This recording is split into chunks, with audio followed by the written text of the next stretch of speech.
ನಮಸ್ಕಾರ ಸ್ನೇಹಿತರೆ. ಹುಬ್ಳಿ ಧಾರವಾಡ ಪ್ರದೇಶದಲ್ಲಿ ಈಗ ಮುಕ್ಳಪ್ಪ ಕಾಲಿಯಾಸ್ ಖ್ವಾಜಾ ಶಿರಹಟ್ಟಿ ಹಾಗೂ ಗಾಯತ್ರಿ ಜಾಲಿಯಾಳ್ ಮದುವೆ ಸಿಕ್ಕಾಪಟ್ಟೆ ಚರ್ಚೆ ಆಗ್ತಾ ಇದೆ. ಪೋಷಕರು ಅಪಹರಣ, ಬಲವಂತದ ಮದುವೆ ಅಂತ ಆರೋಪ ಮಾಡ್ತಿದ್ರೆ ಆ ಯುವತಿ ಗಾಯತ್ರಿ ಅವರೇ ಬಂದು ಪೊಲೀಸರ ಮುಂದೆ ಕೊಟ್ಟ ಸ್ಟೇಟ್ಮೆಂಟ್ ಏನು ಗೊತ್ತಾ ನಿಮ್ಗೆ? ಸಂಪೂರ್ಣ ಪ್ರಕರಣಕ್ಕೆ ಒಂದು ತಿರುವು ಕೊಟ್ಬಿಟ್ಟಿದೆ ಇದು ಅಂತಾನೆ ನಾನು ಹೇಳ್ತೀನಿ. ಇವತ್ತು ನಾನು ನಿಮ್ಗೆ ಅದರ ಎಕ್ಸ್ಕ್ಲೂಸಿವ್ ವಿವರ ಕೂಡ ಕೊಡ್ತೀನಿ. ಗಾಯತ್ರಿ ತಮ್ಮ ಅಡ್ವೊಕೇಟ್ ಜೊತೆ ಕೂಡ ಬಂದ್ರು ಹಾಗೂ ಕ್ಲಿಯರ್ ಆಗಿ ಒಂದು ಸ್ಟೇಟ್ಮೆಂಟ್ ನ ಕೊಟ್ಟಿದ್ದಾರೆ. ಅವ್ರೇನ್ ಕೊಟ್ಟಿದ್ದಾರೆ ಸ್ಟೇಟ್ಮೆಂಟ್ ಅಂತಂದ್ರೆ, ಜೂನ್ 5ರಂದು ನಾನು ಸ್ವಇಚ್ಛೆಯಿಂದ ಮದುವೆ ಆಗಿದ್ದೇನೆ. ಮದುವೆಗೂ ಒಂದು ವಾರ ಮೊದಲು ನಮ್ಮ ತಂದೆ ತಾಯಿಯ ಜೊತೆ ಮಾತು ಕೂಡ ಆಡಿದ್ದೇನೆ. ನಮ್ಮಿಬ್ಬರ ಮದುವೆ ಸಬ್ ರಿಜಿಸ್ಟರ್ ಆಫೀಸ್ಗೆ ಹೋಗಿ ರಿಜಿಸ್ಟರ್ ಮ್ಯಾರೇಜ್ ಕೂಡ ಮಾಡ್ಕೊಂಡಿದ್ವಿ. ಯಾವುದೇ ಅಪಹರಣ ಅಲ್ಲ, ಬಲವಂತ ಕೂಡ ಇಲ್ಲ. ಇದನ್ನ ಹೇಳಿದಾಗ ಪೊಲೀಸ್ ಠಾಣೆಯಲ್ಲಿ ತೀವ್ರವಾಗಿ ಪ್ರಶ್ನೋತ್ತರ ಕೂಡ ನಡೆದಿದೆ. ಹಾಗೂ ನಿಮ್ಗೆ ಗೊತ್ತಿರೋ ಹಾಗೆ ರಿಪೋರ್ಟರ್ಗಳು ಕೂಡ ಇದ್ರ ಬಗ್ಗೆ ಕ್ವೆಶನ್ಸ್ ಮಾಡಿದ್ದಾರೆ. ಏನಂತ ಅಂದ್ರೆ, ಅವ್ರಿಗೆ ಒಂದು ಪ್ರಶ್ನೆ ಮಾಡಿದ್ದಾರೆ, ನೀವು ತಂದೆ ತಾಯಿ ಜೊತೆ ಮದುವೆ ವಿಚಾರ ಚರ್ಚೆ ಮಾಡಿದ್ರೋ ಇಲ್ವೋ ಅನ್ನೋಕ್ಕೆ ಗಾಯತ್ರಿ ಹೇಳಿರೋದು, ಹೌದು ಸರ್, ಜೂನ್ 5ಕ್ಕೆ ಮುಂಚೆ ಒಂದು ವಾರ ಹಿಂದೆನೆ ಮಾತಾಡಿದ್ದೆ, ಅವರು ಕೂಡ ಒಪ್ಕೊಂಡಿದ್ರು ಅಂತ ಕೂಡ ಮಾಹಿತಿ ಕೊಟ್ಟಿದ್ದಾರೆ. ಅದಕ್ಕೆ ಪೊಲೀಸರು ಕೇಳ್ಯಾರೆ, ನಿಮ್ಮ ಗಂಡನ ಮನೆಗೆ ಹೋಗ್ತೀರಾ ಅಥವಾ ಸಾಂತ್ವನ ಕೇಂದ್ರಕ್ಕೆ ಹೋಗ್ತೀರಾ ಅಂತ. ಇಲ್ಲ, ನಾವು ಗಂಡನ ಮನೆಗೆ ಹೋಗ್ತೀವಿ ಅಂತ ಕೂಡ ಮಾಧ್ಯಮದ ಮುಂದೆ ಒಂದು ಮಾಹಿತಿ ಹಂಚ್ಕೊಂಡಿದ್ದಾರೆ.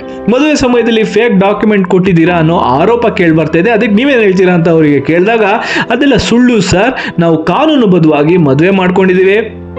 ಸುದ್ದಿ ಚಾನೆಲ್ಗಳಲ್ಲಿ ಬರ್ತಾ ಇರುವ ಕಿಡ್ನ್ಯಾಪಿಂಗ್, ಫೇಕ್ ಡಾಕ್ಯುಮೆಂಟ್ಸ್, ಆ ಲವ್ ಜಿಹಾದ್, ಅದು ಇದು ಎಲ್ಲ ಸಂಪೂರ್ಣ ನಕಲಿ ಹಾಗೂ ಸುಳ್ಳು ಅಂತ ಕೂಡ ಹೇಳಿದ್ದಾರೆ. ಅಷ್ಟೇ ಅಲ್ಲ, ಗಾಯತ್ರಿ ಅವರು ಹೇಳಿರೋ ಪ್ರಕಾರ ನನಗೆ ಸೋಷಿಯಲ್ ಮೀಡಿಯಾದಲ್ಲಿ, ಅಂದ್ರೆ ಅವ್ರಿಗೆ ಸೋಷಿಯಲ್ ಮೀಡಿಯಾದಲ್ಲಿ ಜೀವ ಬೆದರಿಕೆ ಕಮೆಂಟ್ಗಳು ಕೂಡ ಬರ್ತಾ ಇದೆಯಂತೆ.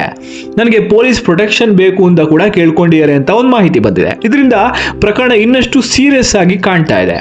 ಪೋಷಕರು ಈಗ ಹೇಳ್ತಿರುವ ಪ್ರಕಾರ ಕಿಡ್ನ್ಯಾಪಿಂಗ್ ಮತ್ತು ಫೋರ್ಸ್ ಮದುವೆ, ಕರ್ಕೊಂಡೋದ್ರು, ಕಿಡ್ನ್ಯಾಪ್ ಮಾಡಿ ಮದುವೆ ಮಾಡ್ಕೊಂಡ್ರು, ಇವೆಲ್ಲ ಸುಳ್ಳು ಅನ್ನೋದು ನೇರವಾಗಿ ಪೊಲೀಸರ ಮುಂದೆ ಗಾಯತ್ರಿ ಅವರೇ ಹೇಳಿದ್ದಾರೆ.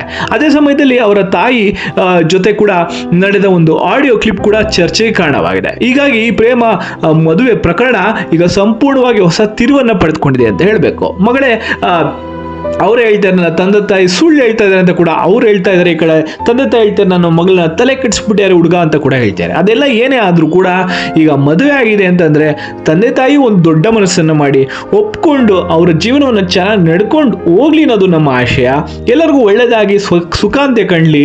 ಹಾಗೂ ಸೋಷಿಯಲ್ ಮೀಡಿಯಾದಲ್ಲಿ ನೀವೇನಾದ್ರೂ ಕೆಟ್ಟ ಕಾಮೆಂಟ್ಗಳನ್ನು ಹಾಕ್ತೀರಾ ಅಂತಂದ್ರೆ, ಈ ತರ ಹೋಗಿ ಪ್ರೊಫೈಲ್ಗಳಲ್ಲಿ ಹುಡುಕಿ ಹಾಕ್ತೀರಾ ಅಂದ್ರೆ, ನಿಮ್ಗೆ ಗೊತ್ತಿರೋ ಹಾಗೆ ದೊಡ್ಡ ದೊಡ್ಡ ಹೀರೋಯಿನ್ಗಳಿಗೆ ಕೆಟ್ಟ ಕಮೆಂಟ್ ಹಾಕಿದಾಗ ನಮ್ಮ ಬಾಸ್ಗೆ ಮಾತಾಡ್ತೀಯ ಅಂತ ಅಂದಾಗ ಏನಾಗಿತ್ತು ನಿಮ್ಗೆ ಗೊತ್ತಿರಲಿ, ಅದನ್ನ ಮರಿಬೇಡಿ. ಯಾಕೆಂದ್ರೆ ಲಾಗಳನ್ನ ತಿಳ್ಕೊಳ್ಳಿ, ಯಾವುದು ತಪ್ಪು ಯಾವುದು ಸರಿ ನಾವು ತಿಳುವಳಿಕೆ ಎಷ್ಟೋ ಜನಕ್ಕೆ ಇಲ್ಲಲ್ಲ. ಸೋಷಿಯಲ್ ಮೀಡಿಯಾದಲ್ಲಿ ಕಮೆಂಟ್ ಮಾಡಿದಾಗ ನಾವೇನೋ ತಪ್ಪಿಸ್ಕೊಂಡ್ಬಿಡ್ತೀವಿ, ನಮ್ಗೇನೋ ಆಗಲ್ಲ ಅನ್ನೋದು ಎಷ್ಟೋ ಜನಕ್ಕೆ ಭಾವನೆ ಇರುತ್ತೆ. ಆ ಕಾರಣಕ್ಕೋಸ್ಕರ ನೋಡಿ, ಕಾನೂನನ್ನು ಪಾಲಿಸಿ ಜೀವನ ಮಾಡಿ ಅಂತ ಹೇಳ್ತಾ ನೆಕ್ಸ್ಟ್ ವಿಡಿಯೋಲಿ ಯಾವ ಅಪ್ಡೇಟ್ ಮುಂದೆ ಮುಖಾಂತರ ನಾನು ನಿಮಗೆ ಸಿಗ್ತೀನಿ. ಬಾಯ್.